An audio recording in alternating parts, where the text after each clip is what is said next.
সাতবার আল্লাহর এই কাবা ঘরের চারদিকে ঘুরলে একটা তাওয়াফ হয়। শুরু করতে হয় ব্ল্যাক স্টোন কর্নার থেকে, আর রুকনুল হাজারিল আসওয়াদ, যেখানে একটা স্টোন আছে পাথর, এটা জান্নাতি পাথর।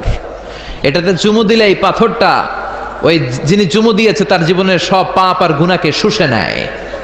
কিয়ামতের দিন আল্লাহ ওই পাথরের একটা জিহ্বা দিবে, ঠোঁট দিবে, চোখ দিবে, সেই মুখ দিয়ে আল্লাহর সামনে দাঁড়িয়ে দাঁড়িয়ে যারা যারা এই পাথরে চুমু দিয়েছিল তাদের পক্ষে আল্লাহর সামনে সুপারিশ করবে। প্রতিদিন এই কাবা ঘরকে কেন্দ্র করে 120টা রহমত নাজিল হয়। সিত্তুন আলী তাইফিন, 60টা রহমত যারা কাবা ঘরের চারদিকে শুধু প্রদক্ষিণ করে, তাওয়াফ করে।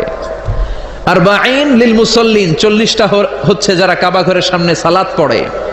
ওয়াল 20 লিন্নাযিরিনা ইলাল কাবা, বাকি 20টা সওয়াব যারা তাওয়াফও করে না, সালাতও পড়ে না, শুধু কাবার দিকে তাকিয়ে থাকে। সুবহানাল্লাহ, বাড়িতে গিয়ে বললেন কাবার দিকে তাকিয়ে থাকলেও সওয়াব আছে না নাই?